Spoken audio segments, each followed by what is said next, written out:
Hey friends, this is Miss Volfie from Our Half Acre Homestead, and today we're going to make Mrs. Volfie's Bold and Sassy barbecue sauce.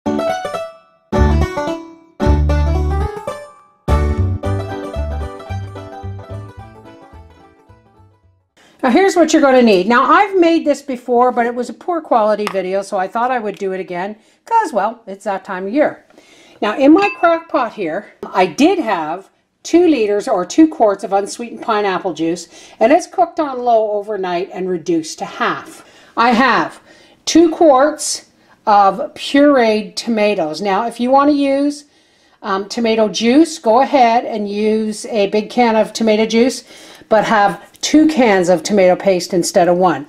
We have 1 can of tomato paste, and here I have 1 cup of organic sugar, 3 tablespoons of garlic powder, a teaspoon of dry mustard, and a tablespoon of paprika.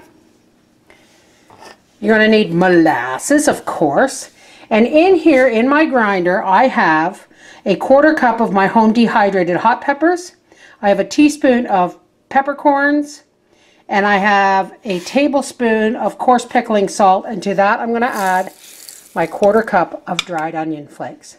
Let's get started. Now we're going to start going ahead and adding our spices, and we want to grind our salt, our peppercorns, our hot peppers, and our onion flakes together.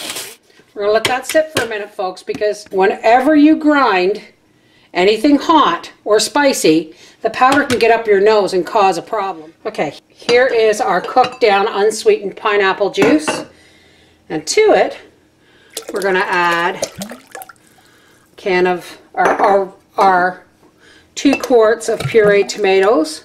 Here we're going to take our can of tomato paste and put that in there too. I don't even know if I can see what I'm doing because the camera's pointing in another direction.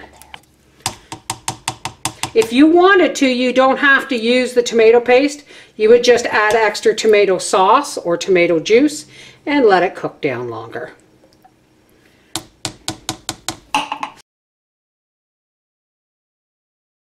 Now, tamp down our spices, and we'll add those. And here's our sugar, our paprika, our mustard powder, and our garlic. Wow, it's getting full. I should have used the bigger crock pot, I think. Now I'm going to add just about a cup, and that's about all it's going to take. I can add some more later. Okay, I've gone and put it in the bigger crock pot for the simple reason is it was about to overflow. So we've got this on high, and we're going to bring it up to temperature, and then we're going to turn it on low, and we will vent this so that it can cook down some, and we'll turn it on low and let it cook overnight.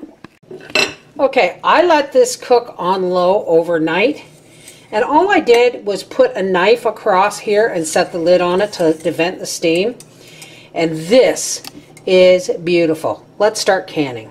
Okay, now these are the lids, and you can see by the steam they've been simmered.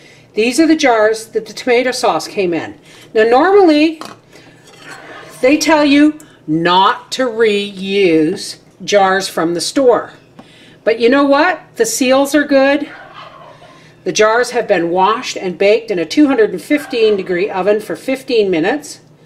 The sauce is hot, the lids are hot, the jars are hot. You're not going to need to boil bath can these. You can if it makes you feel better.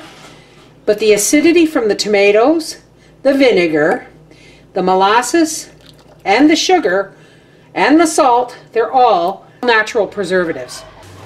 So I don't bother. It's kind of like jam that way. I don't bother. I just want to make sure that's clean, which it is. Ow. Ow, ow, ow. Hot lid, hot jar, hot barbecue sauce, and Bob's your uncle. There it is. I'll be back when I have the rest of this filled. Now, in the time it took for me to make these labels, the lid's sealed. This is the Mrs. Volfie from Our Half Acre Homestead saying that is how you make Mrs. Volfie's Bold and Sassy barbecue sauce. Mwah. Take care. Bye-bye.